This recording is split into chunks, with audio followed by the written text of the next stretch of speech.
Welcome, everybody, to the Parleh NFL Show. We got a special roundtable edition of the show. We got Robbie, Katie, Dani, and I'm Luca. And we're going to get through a lot of NFL topics for this one. We just concluded Super Wildcard Weekend.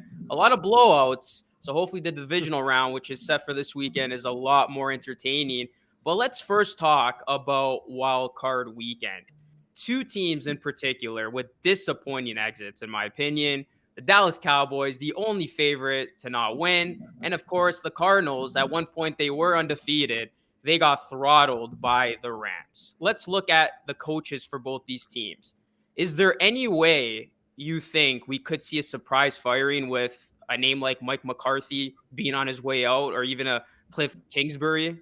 I'll start with you, Robbie. What do you think of this, the outfall of the NFL wildcard weekend? Well, as a Cowboys fan, I would love for Mike McCarthy to be fired. I don't think that they will fire him, and I understand why. I mean, his first year in 2020 was a wash. He lost Dak Prescott, lost Tyron Smith, lost Lyle Collins. I can go on and on. 2021 was obviously a complete 180. They won the division. They won 12 games. Granted, 6 of them were in the division. They were the 3 seed, and then we all know what happened. On that note, I think the only way that he gets fired is if there is a better option. And frankly, how many of these top candidates are better options? I would argue maybe Dan Quinn. I don't think that Kellen Moore is ready to be a head coach after the offensive production that he put out as the coordinator for the Cowboys over the last, I'd say, 8 weeks of the season.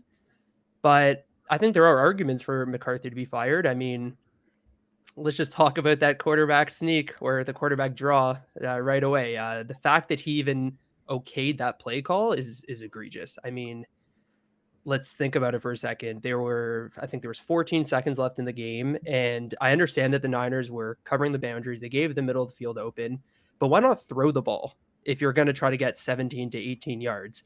It will get there much faster, as in the ball, so they can all get down there and clock it, instead of taking a quarterback who his mobility has definitely been hurt a bit, especially because of the injuries from last year and the calf injury that happened against New England. I just didn't understand the play call. I mean, I was happy with it because I took the Niners. So I'm glad they ran with that play call, which won me my bet. Dani, do you see any surprise coaching firing from wildcard weekend, McCarthy, Kingsbury, or somebody else? Or do you think, generally speaking, everybody's safe in terms of keeping their job? I think they're safe in general. I think for Cliff Kingsbury, next year he'll definitely be on the hot seat to start. I think he is safe this offseason. I do really question if he's the right coach for Kyler Murray, because he shows so much talent and upside. His explosiveness is unbelievable. And as soon as Hopkins got hurt, it was just short passes to Zach Ertz over the middle, which they didn't even utilize against the Rams, which is a weak spot because the Rams linebackers in the middle are their weakest spot on defense. So that was kind of frustrating to see them not even try anything like that when that was working for them during the season, especially without Hopkins. So I think that he's safe, for this offseason. But if they are questioning it, I say why not? Just fire him right now, because Kyler's still on that rookie contract. You might as well see what you can do with a different coach. And there are a lot of good offensive options this season. And I think, too, for Mike McCarthy, the one wild card where he could get fired is Jerry Jones really wanting to keep Dan Quinn. Because Jerry Jones said he would do what it takes to keep Dan Quinn, and he really doesn't want to lose him. And Jerry, I don't even think Jerry knows what he's going to do tomorrow sometimes. So it'll be interesting to see. But I do think for the most part, they are safe this offseason. But next year, for sure, both of them to start are right in the hot seat. See, and I remember having this conversation heading into this season about Cliff Kingsbury in particular. And you know what, guys? The Cliff Kingsbury experience, I've seen enough of it. And I think we saw so much of that in the wildcard game where he was so in over his head. The Cards first half, they're averaging 1.5 yards per play. And he just didn't give Kyler a chance. And I'm not putting this all on Cliff. Kyler didn't play well. It wasn't his best game. But he just didn't give him a chance to succeed and make the correct adjustments at the half when they were so down. And with Cliff, what I saw is just at the end of this season is just indicative of a pattern that's been across his entire professional coaching career. It's another late season collapse. His last 3 seasons, 2019, closed out the season losing 7 of 9. 2020, losing 5 of 7. 2021, 5 of 6. It was the same pattern with his time at Texas Tech in every single season where you just can't close it out. And I get it, Dani, you brought it up. Injuries happen. Like if you lose DeAndre Hopkins, if you lose JJ Watt, you have to be able to make those adjustments. Other coaches make it happen. Injuries happen in the NFL, and the second half has to be the hardest time to coach in the NFL because you're losing all these guys, things are changing, those trades or whichever, but then that's when you want to be the hottest going into the playoffs. And it's just, I haven't been able to see him make those adjustments. When you lose D-Hop, it's like he has these expectations of other guys to step into his exact role. Well, how many guys in the NFL have the skill, the awareness of DeAndre Hopkins? It's just, I've seen more than enough. We had this conversation last season, and I didn't see enough this year. Yeah, he had a great start. It's never about how you start. It's about how you finish. Yeah, you know what's crazy? He was plus 400, Kingsbury, to win the Coach of the Year in November. And I remember he was getting endorsed by Belichick. And now we're talking about his maybe firing coming soon. I do think, generally speaking, both of McCarthy and Kingsbury will be safe for at least one more season. But that leash is getting shorter and shorter. Both disappointing exits out of the playoffs. Let's talk about the Raiders coaching situation now. We know what happened there. A lot of off the field issues, especially surrounding Gruden. In comes Bisaccia, who I felt did an incredible job handling the situation, gets the Raiders into the playoffs. They almost win that game against the Bengals if it wasn't for the officiating not being on their side. But now let's talk about the offseason ahead. Do you think Bisaccia will be the Raiders head coach, or is there another name you can see come into the equation? Robbie, what do you think? I think Rich Bisaccia definitely deserves the opportunity to be the head coach. Will he? Who knows? You don't really know with Mark Davis. I mean, I still think that Jack Del Rio should have kept his job after the 2017 season. He had finally gone the Raiders to the playoffs, and then 2017 was a bit of a disaster. I think they won maybe 7 or 8 games. And then, of course, Jack Del Rio was relieved of his duties right after the Week 17 game against the Chargers. And before you know it, John Gruden is back in the NFL. We know how that went. Granted, I do think that if they're not going to go with Bisaccia, why not Eric Bieniemy? He's been obviously facing the Raiders for the past 5 to 6 years. He scored 41 and 48 points this year against the Raiders in their 2 divisional games. So why not Bieniemy? I mean, Travis Kelce talks about how much of a leader he is, and yet he's only had one interview scheduled, and I believe it's with the Miami Dolphins.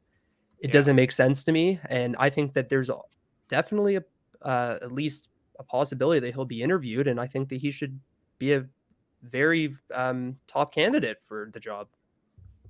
He's at plus 1,000, so great odds if you do want to go with that. I think he's definitely deserving of a head coaching position. Dani, what do you think? Are you going with some value with your pick, or are you taking the safer route?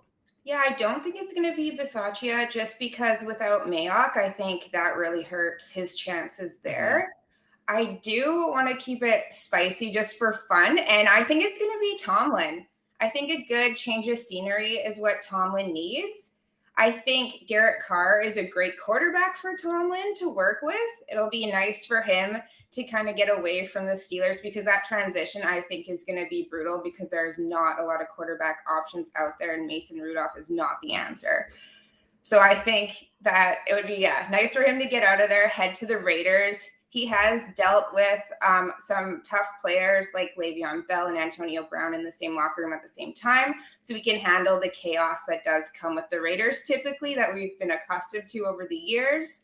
I think his temperament and his demeanor are something that will go really well with the Raiders and what they need. I think that meshes with Derek Carr, and he'll respond to that with this kind of like no nonsense, no fun in the locker room kind of thing too. I think, that goes well with Derek Carr and those Raiders. So I think it'd be fun for Tomlin to change it up and head to Vegas. That'd be crazy. Katie? Robbie, I'm really happy you brought up Eric Bieniemy because, he just hasn't been getting nearly enough looks. Obviously, that's a huge issue with black quarterbacks in the NFL. And there's so many people that come out and say, oh, well, these are all the reasons why an offensive coordinator doesn't work with the jump to head coach and this and this and this. Bring that same energy to the Kellen Moore conversation then, because a lot of people seem to think that he'll be able to effortlessly make that jump. And we're talking about Mike McCarthy. Put Kellen Moore in that conversation as well when we're talking about that brutal play call. But if I'm Mark Davis, I think they'll probably be backing up the Brinks truck to Jim Harbaugh. I don't know if Jim Harbaugh wants to come back to the NFL.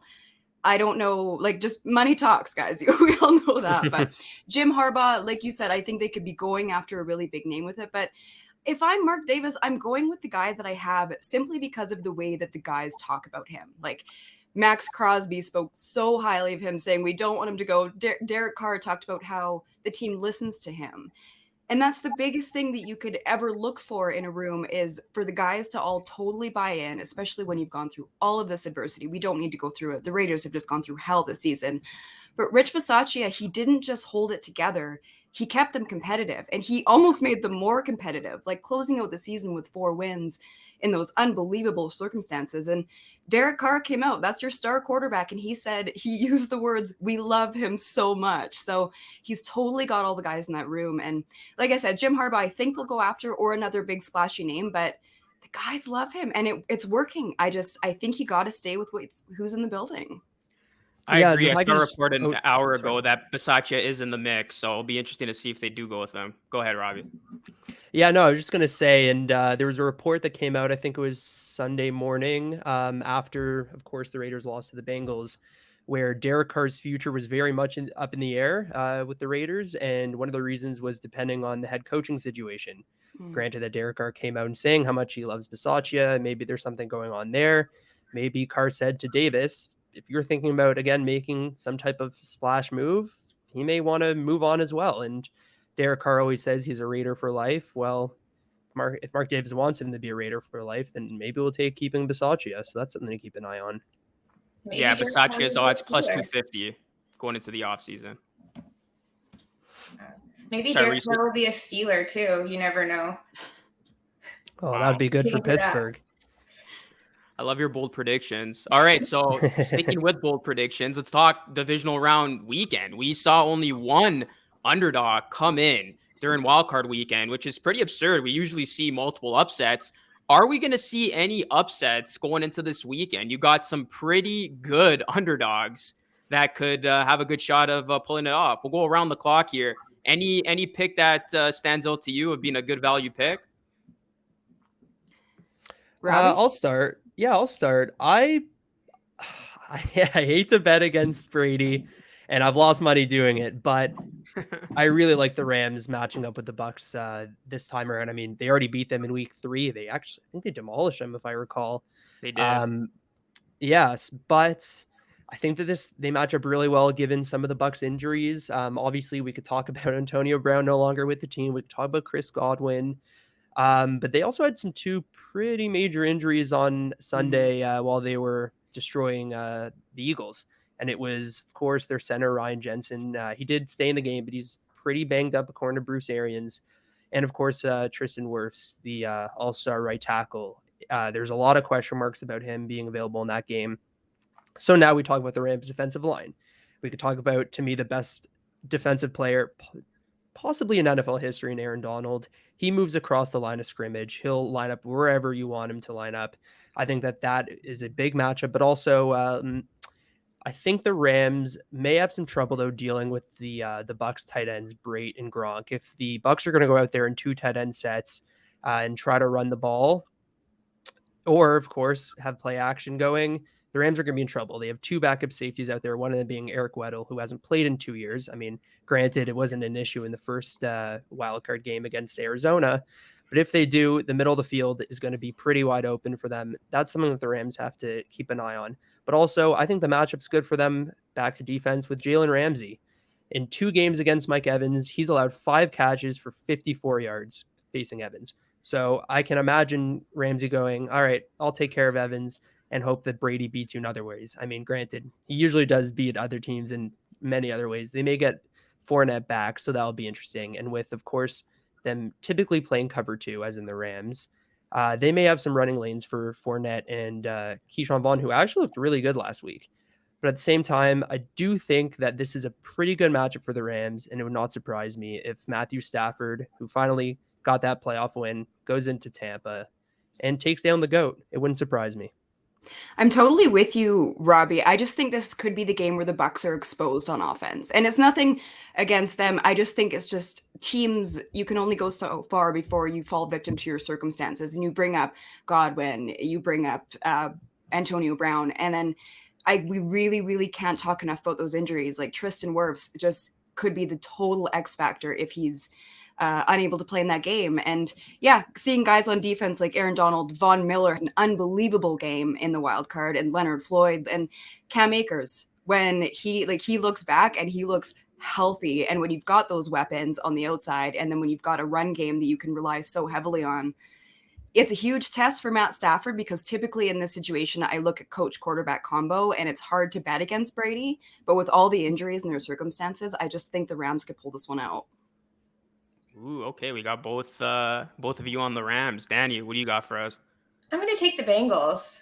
Ooh. I'm liking that one. I'm all on Team Joe Burrow. I'm obsessed with Joe Burrow. We all are. Yeah, honestly. I am too, don't worry. Him dancing in the locker room, I've watched it on repeat like every day, basically. I'm obsessed.